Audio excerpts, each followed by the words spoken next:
Welcome to the Stoughton Godfather show. I'm your host, Peter Ventresco, the Stoughton Godfather. And this show is going to be a little different than normally my shows. I usually do political stuff, what's going on around town. But I have these lovely granddaughters here, 7 of them, 4 here and the other 3 on Zoom. And I took them all to Italy in July, and we had a blast. And it's Elizabeth, Alexa, Anna, Angela, Lydia on the right of the screen, Nina in the middle, and the one you can't see is Juliana. And Nina is in Pennsylvania, and Lydia is in Salem State. This is her senior year. She's going to be a nurse. And okay, so we're going to get going with our trip to Italy. And we landed in Rome, and then there was a van waiting for us. It took us all with our luggage to Sorrento, south. That's south of Naples. And on the way, we had a 2-hour stop to go to the Pompeii. So we spent a few hours there. So now I'll let you kids take turns. What you thought about Pompeii? Okay, I'll go first. Pompeii was really cool and interesting to see. It was a long day, though, because we had just flown, and I think everyone was jet-lagged and tired and didn't necessarily have time to freshen up or shower, and it was straight to Pompeii for us. It was also blazing hot, and I don't think any of us knew how big Pompeii was. Mm-hmm. It's huge, but it was really special to see, really cool to see how they preserved everything, and it was a great first day altogether. Mm-hmm. Yeah, and I think not realizing how big it is too, especially just going there after being on a plane for 8 hours where you didn't sleep that well. But no, it was fun. I loved Pompeii. And I learned too that there was different entrances from when when Grampy was telling us all before, how there was different things he didn't see before. So even the lot of it that we saw, which was huge, there was still so much more we didn't even get to see. Anybody else want to say anything on Pompeii? Yeah, I really liked Pompeii. I'm really into history, so it's really fascinating to see everything. I wish I could have seen a little bit more. There's certain things I've seen in like history books that I would have liked to see when I was there in person, but it was really cool to see everything and all the ruins and everything. Anna?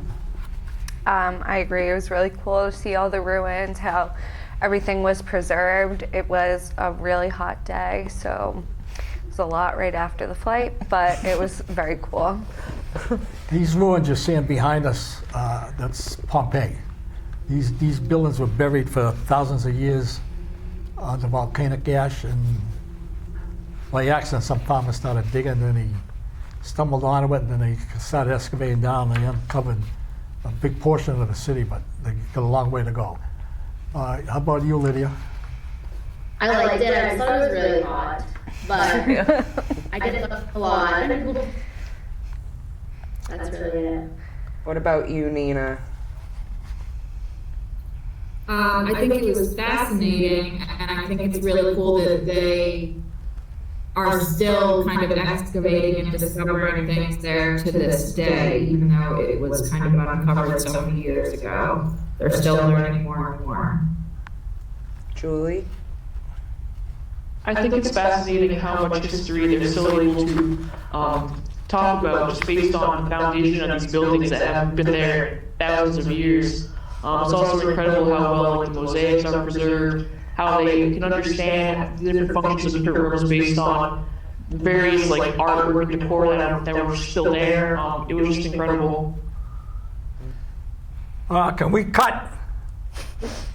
Hello? I thought we were going to scan more pictures of Pompeii, every place we went to.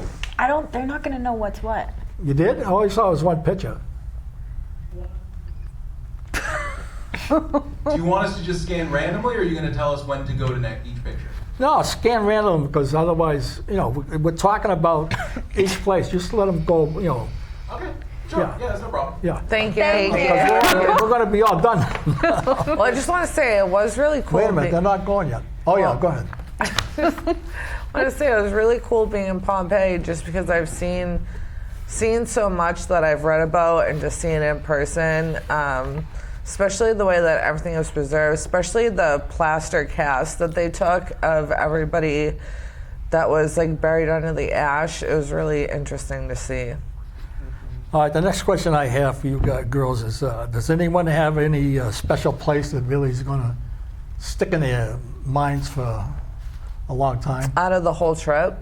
Yeah, if you have one. If you don't, Yeah, Capri. Definitely Capri? Capri. Definitely for sure. Capri. Yeah, taking the boat to Capri. I mean, I think the whole trip in general was, every place was special because we were all together and it was so fun and special that you took us. But Capri definitely was the most like beautiful and I think the best day. Yeah, even the Blue Grotto, it was really like, it was kind of Well, like wait a little, minute. We gotta let me go to that. All right. Okay. All right. Now, between Pompeii and Sorrento's a 2-hour drive south, past Naples, and it's in the Campania region of Italy, and the island Capri, and Anna Capri. It's one big rock island out there, and there's 2 peaks. The highest peak is Capri, and the smaller peak is Anna Capri, which is smaller. And it's between it's in Sorrento. Oh, it's in the Mediterranean Sea. off the Amalfi The Coast. salt water is, I mean, I'll tell you, it is salty. So you can talk about Capri, how we got there. So we took a boat trip to Capri. It was our family and then 2 girls from where, like Australia. Yeah. Australia. That was fun. And we got to swim in the water. We got to go to the Blue Grotto and just see like a lot of pretty different grottos and like rock formations. It was nice. Yeah, I really liked going to the Blue Grotto where you had to get off the boat and get into a little rowboat, and you had to lay down to get into the grotto, which was a little nerve-wracking, but it was really cool once you got in there and to see the water. It was like bright blue. It was really cool to see how they had everything down to a science in terms of getting into the Blue Grotto. They had a boat that would pull up to each boat and you would pay, and they kind of got you into these little tiny boats, and then you had a guide that brought you in the grotto, and they sang Italian songs. And I think inside the grotto is just like a pinch me moment of like never having seen anything like that before. The water was super, super blue. And apparently it was overcast that day. And when it's not overcast, it's even bluer. And I can't imagine it being any prettier than it was. So it really was like a picture perfect fun day. There it is on the screen. All right, that's the Blue Grotto. That's inside a cave, a big cave, the island Capri. So that's what the water looks like in there. And some days it's even bluer, depending on how sunny it is. So if it's a dark, cloudy day, it's not really that blue, but it's a beautiful place. Anybody else want to talk on this? Lydia?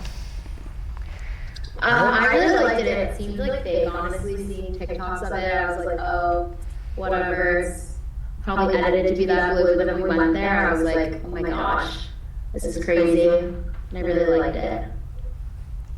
Nina? Yeah, and on the boat trip we did, as I think Anna mentioned, there were 12 of us in total. I feel like that was really nice because we had our tour guides who were able to explain things to us. I think there are like larger boats that you can take, but I really thought we had a good, like very custom experience, and we were able to jump out and swim as well, which was really neat experience. Anybody else? So, long story short, Grandpa wanted to swim, so we were like, please, can he have a life vest because he's a little bit older. And he was like, no, we'll give you a life vest. Then he wasn't paying attention because he didn't wear experience in the water. So we were yelling for him, like, come over to the house, come here. He couldn't hear us. We look over, he's like Floating away. 200 feet away. So I had to swim and rescue him, and then he was like, "Oh, I swam all the way over here back to but I had to save him. Never been a lifeguard in my life, but Well, the problem there was everybody had them little styrofoam tubes. Yeah, a little foam. And I was going to get balls. one, then one of the other guys in one of the boats said, no, put them in a life jacket. So they didn't tie it down good enough in my back, so when I jumped in, everything come apart, so it was around my neck Yeah, like a big it's collar. flowing. And it was almost impossible to just, Wait, swim zoom whatever in. way you wanted to go because the stupid preserver around my neck was carrying me off in the tide someplace else. Anybody else got to say anything here? No, but I was it was gonna really. say. Go ahead. What? No, you go ahead. I'm gonna say that one of the more interesting things that I learned was about the Italian horn, which I always thought was supposed to be a pepper. But we learned from the guy on the boat, his name was Luciano, I believe, Yeah. that it was actually based on like the coral formations that were like just underneath the water level by the grottos. So that's something I didn't know. I thought that was very interesting. Yeah. Yeah, and it was cool because when you were like against like all the like caves and stuff, when the water would go down, you could see all the like bright red coral. And our tour guide Luciano, he actually had an Italian horn necklace that was made from the red coral. Yeah, that was cool. But like speaking of like the Italian horn necklace, what was like really nice when we were all at Capri, we all ended up getting matching Italian horn necklaces, and I think it just made it that much more special. We were all together in such a beautiful place, and we always have a piece of it now to bring home with us. And it was nice that we got it in Capri, where its corals were. So that was a good memory too. Yeah, definitely. Boy, we're running way ahead of time here. Sorrento, great place. Beaches are black from volcanic ash. The eruption in AD 79 that buried Pompeii. So the beaches are not canned sand. They're volcanic ash with little pieces of stone like 3/8 to a half an inch in diameter, but it was nice. So, what'd you think of the beach? I love the beach, especially when we went to the beach club. It was a lot of rocks, but the water was beautiful. Just looking out on, because we're on the Amalfi Coast, right? Yeah, that picture we're looking at, oh, go ahead. No, sorry. go ahead. That picture we're looking at right now, that's all these wharfs there. You sit up there and lounges and umbrellas, but the beach is in between where the water is. So that's, you got to climb down, walk down these stairs to get in there. But it was nice. It was a nice relaxing place. You can see how clear the water is in that picture too.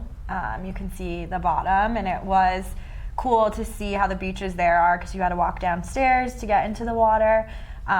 And the beaches there are usually private, so you had to pay to get a seat there, but they had drinks and food and bathrooms, so it was an interesting but different experience than beaches here for sure.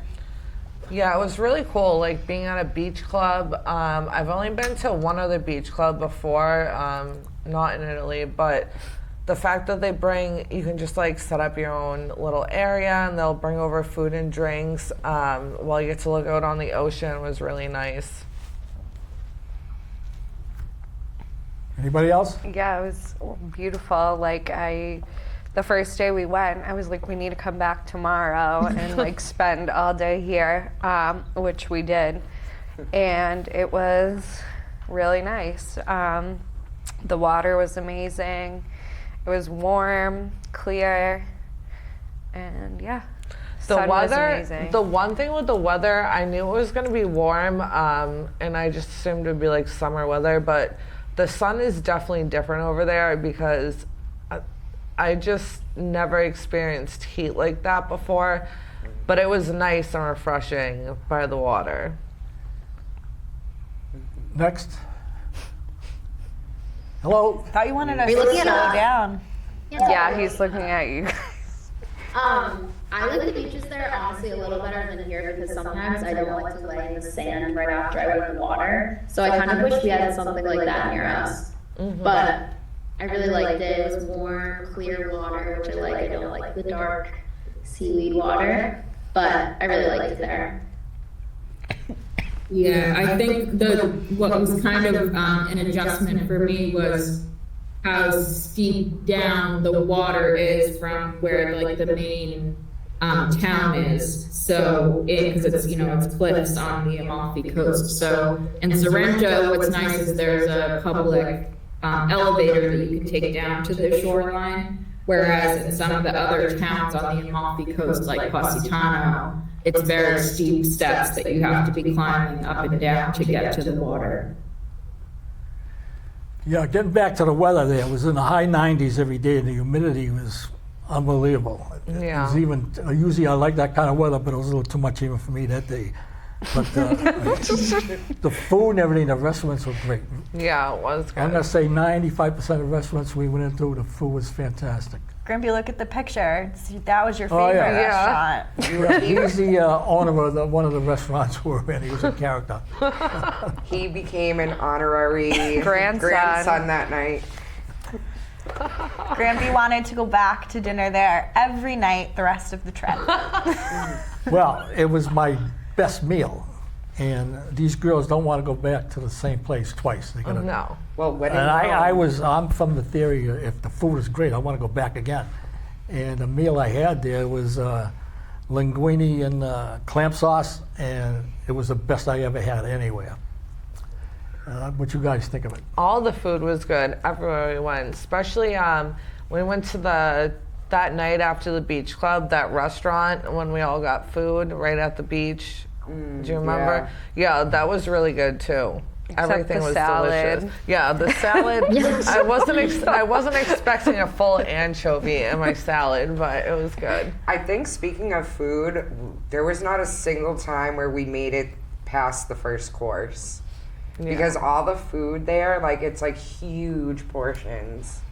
Very filling too, and you like don't feel gross after you eat it because it's all like natural, Well, how could you? no You GMOs. had to walk miles afterwards. Yeah. It was also all very fresh and I think just lighter. Even eating the pasta, like you didn't feel super bloated and full afterwards.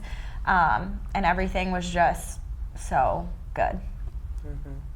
Nina and I Lydia? gotta say, Oh. the first time we went to get food, I got a ravioli dinner, and there was like 4 raviolis on the plate, and I thought I was gonna spend the night starving, but those 4 raviolis were the most filling raviolis I've ever had in my entire life.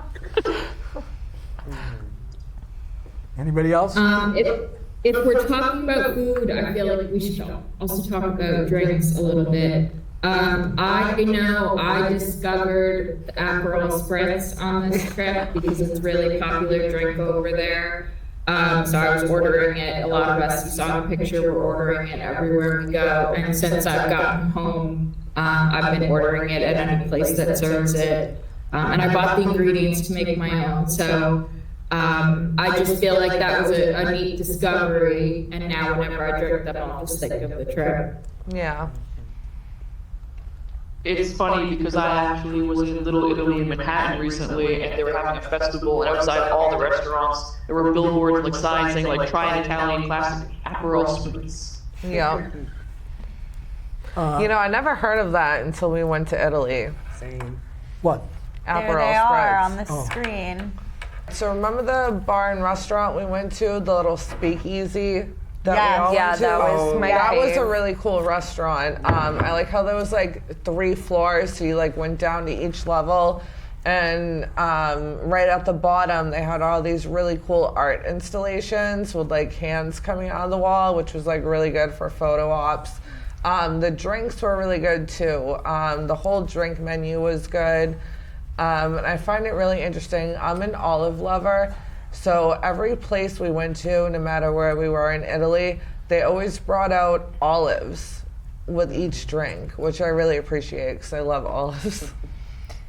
Yeah, that's another thing. They bring like little free appetizers, I guess, for lack of a better word, anytime you're getting drinks somewhere. So sometimes you would get like little crackers or melon or just like a couple pieces of prosciutto, but it was nice to have a little something to nibble on when having drinks at night. Hello, anybody else? I can say one more thing. One of the nights, just the girls went out and we had a very fun time. And Yeah, that's because I wasn't there. You could have came. You said it. I'm just kidding. We had a really nice time, and one thing that I remember and was just like a funny memory is that the lights went out in the bar and it was pitch black, and then everyone just started singing in Italian, and it was just like one of those moments that was just like, oh wow, I'm in Italy right now, right? Like everyone around just like starts singing in Italian and everyone was happy. No one cared that the lights were out, and that was a fun memory. Yeah, that was a good night.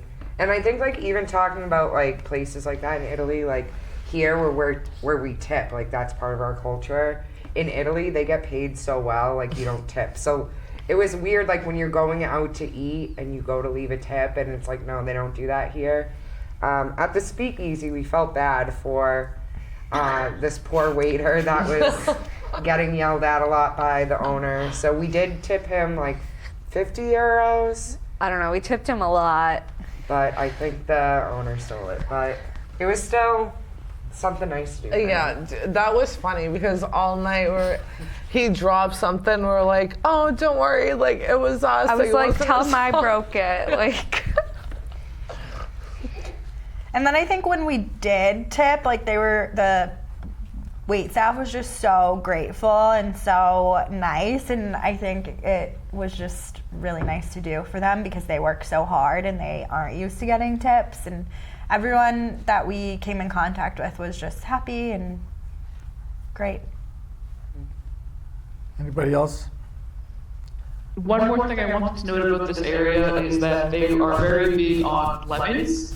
Yeah. So we had limoncellos, we had lemon smoothie drinks, things like that, and they were all over the place. All the tourist stores had clothing that had lemons on them, purses, things like that. And while we were having the tour with the tour guide, he made a point of mentioning that the lemons were more for tourists, and that also made me laugh.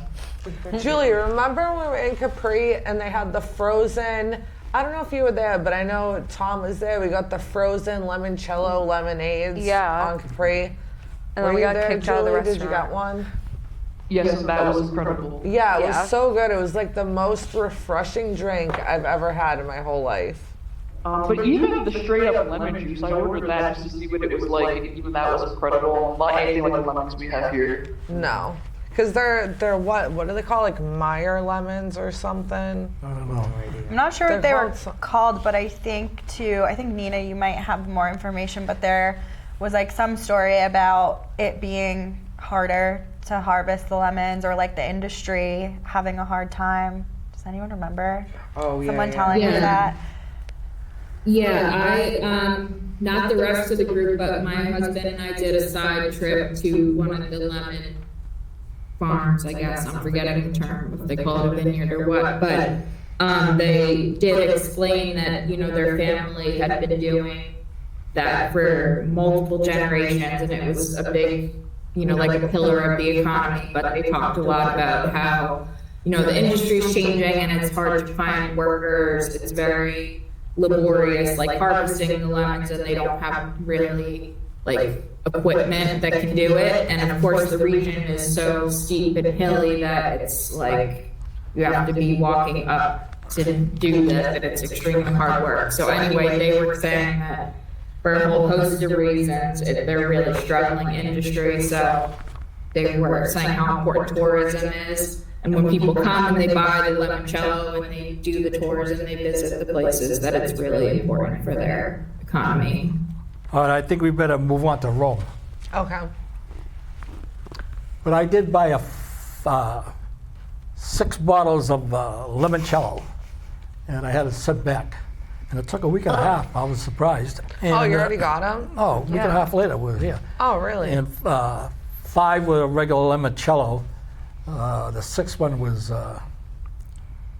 milk. The creamy limoncello. limoncello. Limoncello cream. So I don't know what that's going to taste. It tasted pretty good over there, but I'll see when I bring it open what everybody thinks about it here. Yeah. But anyways, now we're going to be in Rome, and right now you're looking at the Trevi Fountain, And the Trevi Fountain, the largest and most famous of all the fountains of Rome, built in 1735 by architect Nicola Salverdi. So it's a beautiful fountain. Anybody that knows there will attest to that.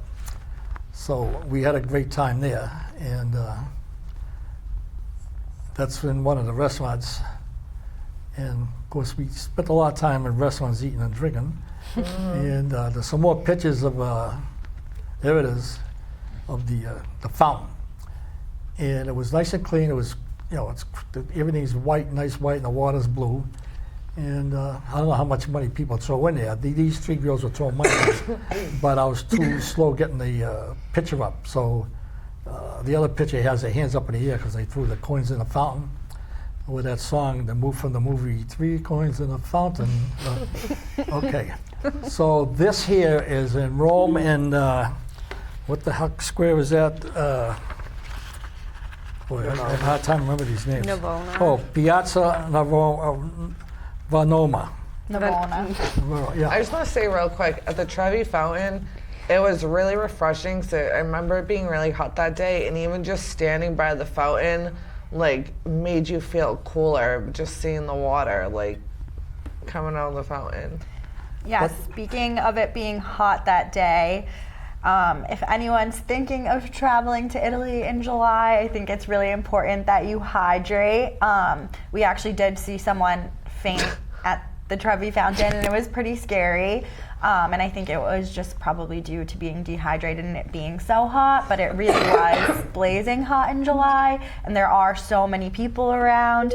The Trevi Fountain is like really busy, so you kind of have to wait in order to get a spot that you can get a picture without people behind you. And it's in the middle of like a little square. I think before that, when I had never been there and seen pictures in textbooks or whatever, it looks like it would kind of be off on its own, but it's really just kind of down a random street surrounded by other buildings. So it was cool to see in person. Well, I'd like to say one thing about the Piazza Navona. The big fountain there's a big statue of a guy with his hand. There he is right there. I don't know if you can see it, but he's got his hand up in the air. And that was like an insult to the guy, the other architect that built a building across the street. So he did that like he's going to hold a building up so it doesn't fall over. But it's a beautiful fountain, and especially at night when they light it all up. But of course, years ago they really lit it up good, but the last few times, I don't know, the cost of everything, they don't spend too much money on lights. But it's still a beautiful place. And on one side, there's tons of nice Italian restaurants. And at nighttime, it's great to sit out there and eat, enjoy yourself, and watch the statues. Pick up. Yeah, our first stop was Prada and Gucci when we got to Rome. There's Gramps with Liz's Gucci bag. Obviously, we had to stop there. Yeah, the Piazza is a great people watching place. There's a lot of like street activity and street performers. So we saw some cool things happening there. There's definitely a lot to look at, a lot of cool stores, a lot of cool restaurants, a lot of people making art in the Piazza. So definitely a must-see if you're in Rome, and definitely a good place to go. Anybody else? Nina? Julie, go I was ahead. gonna say, stores and events aside, the fact that you're just surrounded by all this beautiful artwork and it's completely commonplace and normal for them just was astonishing to me. I've never seen architecture like that, and to just think that this is the norm. These are things that, like, I went to art school, these are things that I studied, and just, this is people's everyday life, and I don't have any words to express how mind-blowing it was. Julie, I like to add, it's really cool too, because the thing about Rome is it's a major city. So in some ways it reminded me of like New York City, but in other ways it's like there's all these really cool like ancient ruins kind of like around a modern city, which is like really, like, it's really cool to see. Right, so you have your, the Gucci store, the product store, right across the street's a fountain that's like from antiquity, and then it's just these ruins that are like just below ground level that are from a time where, it's just insane. It's absolutely insane. I think going off of that too, one of our first days in Rome, we stumbled upon, and Julie, you can correct me because you might know what the church was called, but we stumbled upon like a smaller church that maybe isn't as well known or necessarily a tourist spot, and we were all just in awe of how beautiful it was, like the stained glass and all the detail, and we all kind of thought to ourselves like, wow, this isn't even the Vatican, like this is just a random church that we stumbled in, and it just the beauty of everything and so intricate and so detailed, it is just amazing to see. Yeah, it was one of the St. Maria churches, but yeah, it was a regular church. It's something that people would go to their regular Sunday Mass to see, and again, the artwork just phenomenal. My sister and I went on a side trek with Grampy to another church to see where Rodrigo Borgia was buried, and again, the artwork in that church was just like nothing I've ever seen here. And again, it's just people's normal congregation. Yeah, it's really cool when you think about it, because it's like something you're not used to seeing, but everyone else who lives there, like, they see it, and it's just, I don't know, it's just really cool. It's easy to take the art and history for granted if you live there. Yeah, definitely. Because you're surrounded by it. Well, I feel like even for like people like watching at home, I think the best way to describe like the churches and the fountains out there, it's like a Dunkin' Donuts in Boston. They're everywhere you look, and it's not like they're like small tiny things. They're intricate, they're giant, they're detailed. And another interesting thing about like Italy and Rome too, if you're thirsty, like as long as you have a water bottle with you, you can find water anywhere. There's like free water sources, like even at the Trevi Fountain, like you just stick your bottle out, which was helpful for me when I got heat stroke after climbing the Spanish Steps. But it was still a good time. Well, like culturally, it's kind of interesting how like everyone over here in America, everything's about like water bottles, but it seems like every single place we went to in Italy, there was free water drinking fountains for like everybody, and it's like you don't even have that over here, so it was kind of interesting to see that. A fun fact about those fountains is that the water is supplied by the aqueducts, which is the same ones that the ancient Romans were using. And it's that efficient to this day, and the water is that pure that they can do something like that. Whereas by us, it's unfathomable. And you could taste it too. Like, I don't know if it was just me, if you guys noticed it, but like drinking that water, like it definitely tasted different. Like it tasted fresher than like anything I would drink over here, even like with a water bottle. It was just clean, I think. Yeah. Well, all that water comes out of the mountains, so Yeah. it's continuously run, never stop. And okay, so we can come back to this. Cut. We can come back to this if we have the time, but I want to jump ahead to Abruzzi. Abruzzi is a part of Italy that's between Rome and the Adriatic Sea. Central Italy, mostly mountains and villages. Sulmona is one of the three valleys and goes back to the Roman times. And that's the area where my parents and everybody originated from. Sulmona is the city next to the town where my parents came from. They came from Petrano. And it's one of the hidden jewels of Italy. Of course, Sulmona is a kind of it has tourists, but very little. Mostly the tourists are from people that have ties to it. But on the Adriatic coast, it's a big summer resorts. I don't know about today, but 30 years back, the Germans owned most of the seacoast there. And there's a big ski resort on top of, I forget the name of it, but anyways, it's well known. So you could be skiing up there in the spring, in 45 minutes drive down, and you're at the Adriatic coast, and you can be swimming.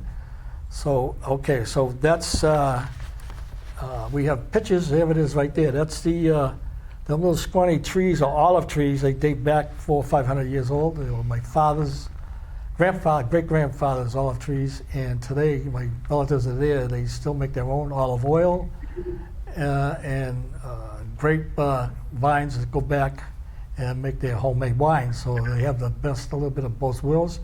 And that stone building right there, that's one of my great-great-grandfathers. And there's no roof there, but the building itself is still there, and they're 700 or 800 years old. And they just keep passing on generation to generation. And in the background in front of the building, it's me and a cousin of mine. His name is Gabriel. And so I thought it'd be wonderful, these granddaughters of mine, to see where all the Ventrescos originated from.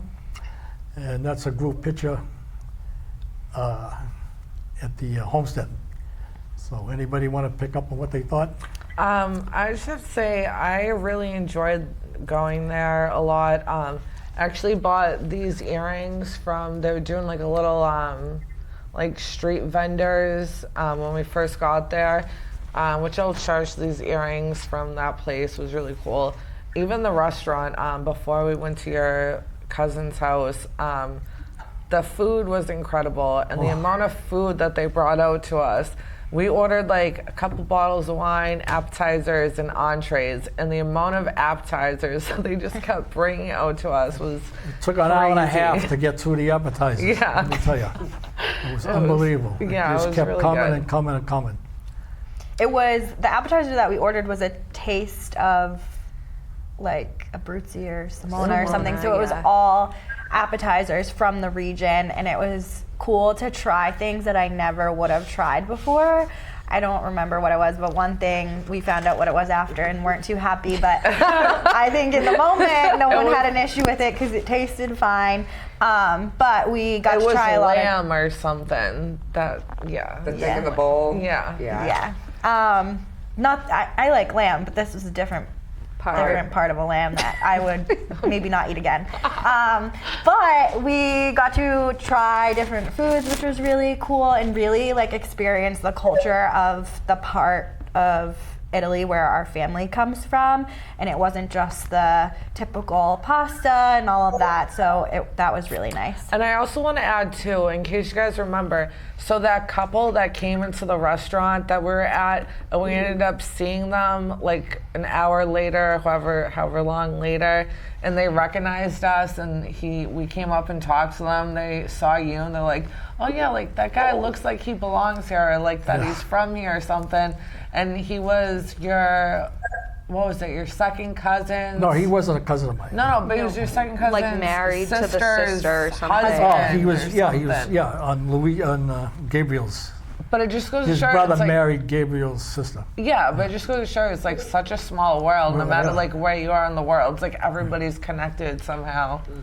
I think my favorite part was like getting to meet family members that still live there and seeing like where my Grampy's mom was raised and like where they lived when they got married.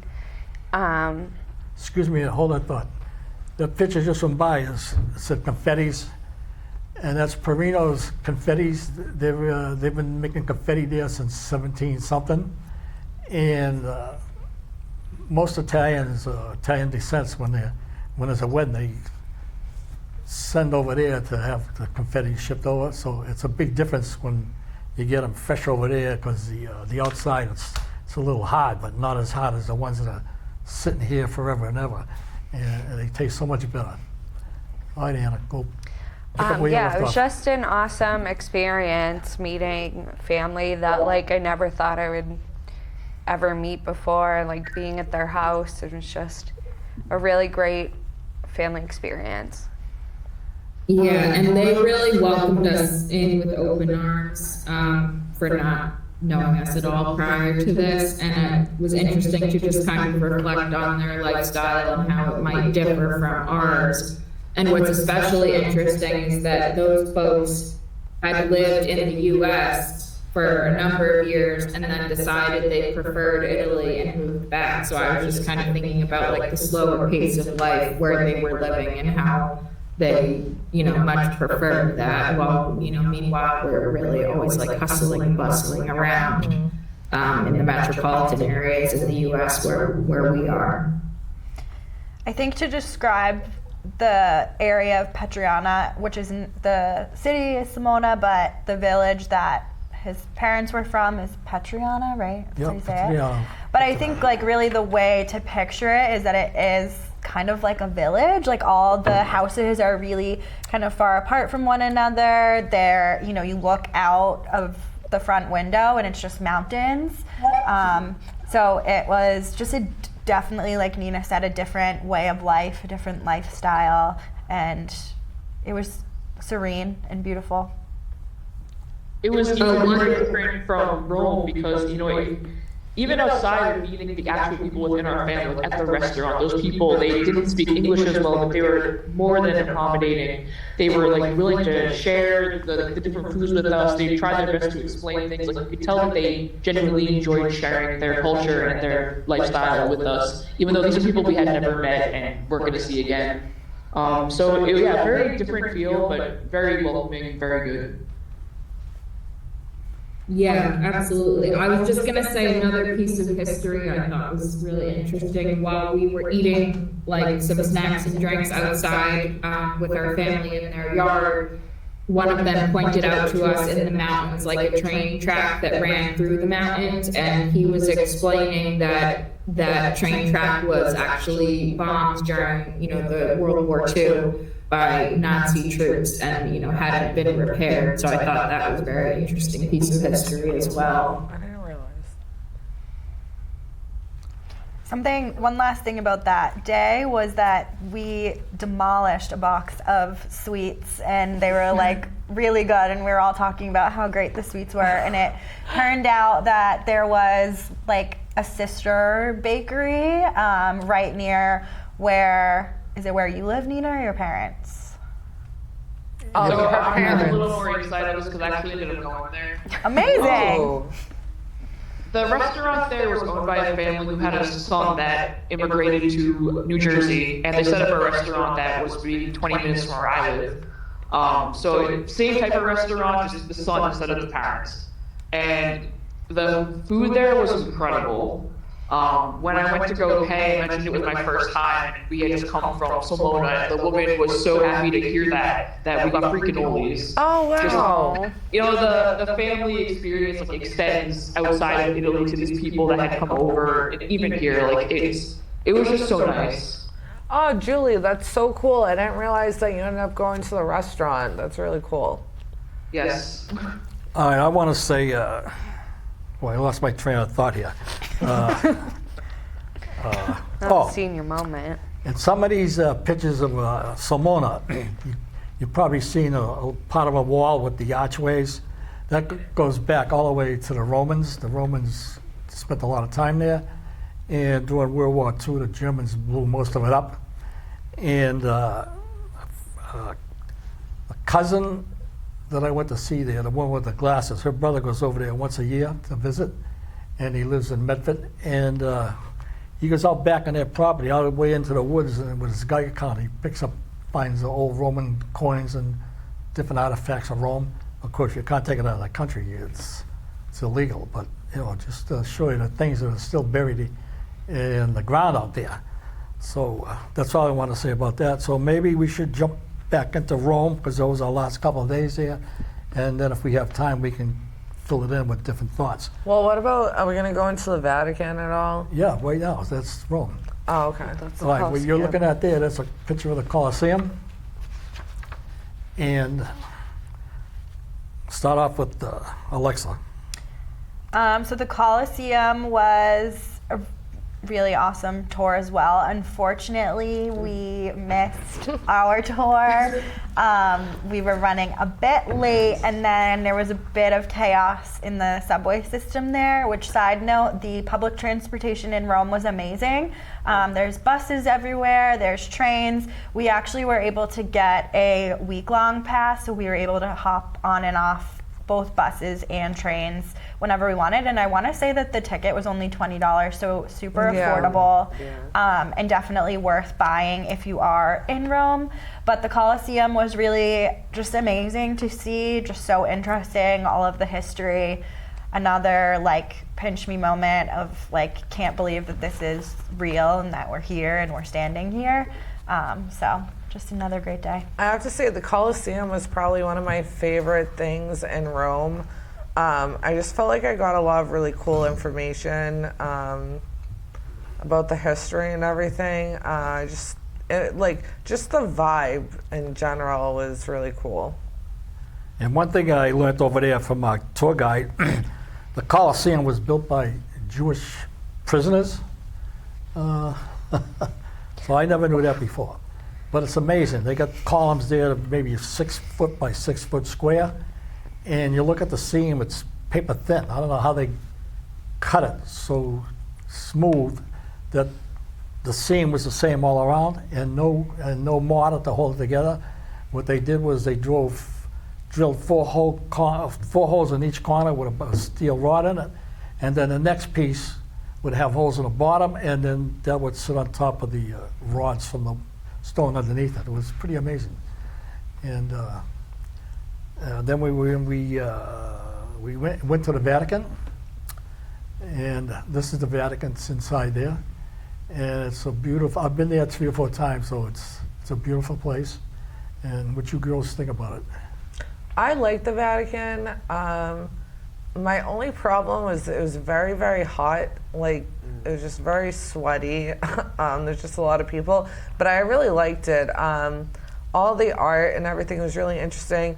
There's a few photos that I took of different art in the Vatican that were like kind of like, I don't want to say funny, but like they're really interesting that I've never seen before, which was really cool. Yeah, I really enjoyed the art, especially in the Sistine Chapel. It was gorgeous. Like Alexa was saying, it's like a pinch me moment. Like, wow, I'm really here. That picture is in the Sistine Chapel. And it's illegal It's to illegal take to take pictures that there. photo, But shouldn't to have preface- broadcasted that one. To preface it, the tour guides do tell you, as long as you're sneaky enough with it and you don't get caught by security, you'll be okay. So we managed. What I would say about all of these tours that we did is they're not really handicap accessible. Well, they're not at all handicap accessible. There's a ton of walking, a ton of stairs involved. It's not AC'd, so it's really hot. It's really crowded, so that's something to keep in mind if you are traveling there. And I think we did the Colosseum and the Vatican right in a row, and I think those were very long days with a lot of walking. So again, important to hydrate and Bring good walking shoes. totally. There's a garden inside the Vatican. Anybody else? I'll talk about the Vatican. That was my favorite part of the trip. Again, my background's in art, so just seeing all the art there was incredible. What's interesting though is you have art from not only Italy and the Romans, but like other areas too, because of course they took a lot of art and brought it over. So you see different styles, you see different time periods. You have rooms that were commissioned by various popes from 100-year spans, different styles. You have famous artists like Michelangelo, obviously, but also like Raphael, people like that. Just, every room had different featured artists, different featured style. It's just completely surreal. And then, history, you see that there are like these statues of, say, the holy figures that were based on the pagan gods and goddesses to help acclimate the people into accepting Christianity. Yeah. And it's just interesting to see the history of how these art styles evolved, how these figures started to take on the looks that they have now. It was wild. I know I've been saying things are incredible a lot, but it really is hard to explain how incredible these things are when you spend so much time studying about them, learning about them, and then finally seeing them in front of you, and the scale and the magnitude and the magnificence. It's surreal. It really is surreal too, because like you'll see it in like history books or you know, whatever, like even online or whatever, like it doesn't, like seeing it in person is like completely different. Like you're seeing all the fine details of everything that you don't normally pick up on when you're like seeing it in a book or online or like whatever. But it really is fascinating to see all the art in the Vatican. And there's such varied artworks too. Like there's tapestry work, there's sculpture work, there's like even more modern Italian artists. By modern, I still mean hundreds of years ago. But there's like Caravaggio next to something that like an ancient Roman could have done. It's just insane. Yeah. Even the McDonald's had sculptures and art in it. Yeah. The snack wrap. Snack wrap is Busted. still over there. Would recommend. One of the pictures that we're going by here, I don't know if they can bring it up, which one it is, but it's the entrance to go down underneath the Vatican to the tomb of St. Peter. That's it right there. And it's there it is, a beautiful shot. Right there, that little gate right there, it's not white, that takes you downstairs, but you can't go in there, but that's where St. Peter is, his tomb is. And it's beautiful. The whole place is beautiful. The sculpture, the statues, the artwork. It's unbelievable. And anybody else? The reason that it's under the ground like that is because that was the original altar before they kept building up. That's right. That's right. They build over. So there's a lot of things like that where the Vatican would take something and change it or make it more grand, even commandeering things that had already been there, such as the Colosseum, which they now own, and they erected a cross, and they are gradually restoring things. And you can't even tell the difference between what was there and what the Vatican had recently done, or the Pantheon, which they also own. They erected, Christianity statues, which to me is kind of crazy because that's a symbol of pagan worship. But it's good that they're restoring these things. It's very interesting to see what they changed and how they keep doing things like this. It's just fascinating. And I want to say one thing about being in the Vatican. All the times I've been there, this time the tour guide didn't mention it, but a few times before that they didn't say it. But the last time I was there 8 years ago, the tour guide pointed out to us that when you went in from one room into another, of course the ceilings are high, but on top of the entrance when you come in, there's an art by Michelangelo, and it's the serpent being the devil, and the head of the serpent was a cardinal's face at the time, because him and Michelangelo didn't get along, so that was Michelangelo's way of getting even with him, and so he told Michelangelo to change the face. He didn't want it there, but he wouldn't do it, so he went to the Pope, and the Pope just laughed, says, "Oh, it's done now, leave it there." So I thought that was kind of comical. Yeah. Michelangelo's interesting because when he did the Sistine Chapel, he was actually very young. So he went from this relatively unknown artist that would be on his back painting on rafters to do that beautiful artwork to a guy that had become like world renowned, that was able to do things like that because he was Michelangelo. Who's going to tell him no? Right. Oh, I keep saying I took 7 granddaughters there, but even once in a while you'll see a picture of a young man in the group. He is not my granddaughter. He's my granddaughter, Dr. Nina, husband. So I just wanted to point that out. And they're a lovely couple, and he's a lovely kid. And We love Where Tom. is We Tom? adopted Tom into our fam. what was that? Tell So- Tom to make an appearance. I said we adopted Tom into our fam. Yeah. And Nina and her husband just bought a house down in Pennsylvania because that's where they both work from. He's works for the stock market companies. I can't think of the name, but I should. But anyways, Vanguard. Vanguard. Oh that's my it, God, that's not it. Vanguard. So anyways, we're running out of time, so we got a minute and a half left. So not even, a minute and a half. Anyone have any final thoughts? Thank you, Grampy, for taking us all to Italy. Yes, We all had a thank blast. you It's so amazing. much. Brought us trip. closer together. We all had such a great time, and we definitely felt like Nana's presence with us on the trip. Yeah. Yeah, it was. And it was something I wanted to do for a long time, but it finally happened. Well, I'm glad it happened. We're all old enough now that we're adults. I feel like I feel like this was the best time for us to do this, you know what I mean? Because even the youngest ones were old enough to actually enjoy it. So it was a really good trip. All right, the next trip we do, you guys can pay. Okay, sounds good. Well, I was actually saying to all of us, like, if we want to take a trip next year, even if we don't go out of the country, even if we just like do something like, I don't know, in the States and just go away for a week together, I think that would be fun. And then we'll have another episode, another special Yes. episode. Yeah. The Stoughton Granddaughters. Yeah. Yeah, that's right. That's right. Watch out Oh, for I got to sign my name in one of the restaurants. They encourage people to write their names on the walls, and the whole wall was just loaded with names, so I got mine in there. The Stoughton Godfather's Stoughton on Godfather, there. Peter Ventresco. Yeah. So You got the I'm known in hat Sorrento. Look at you. You right, we matched got- your shirt to the picture. We got 10 seconds Yeah, that's left. right. That's right. I got did 10 that All right, purposely. sign We got 10 off. seconds Bye. All right. Bye. Goodbye, and I hope you like the Bye. show as much as I did. Bye.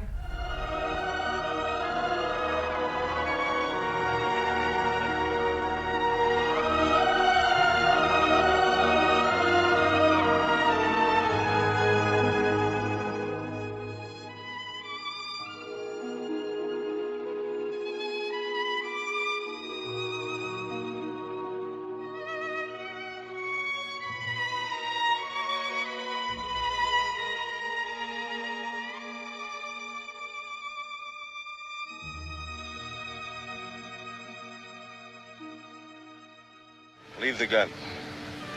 Take the cannolis.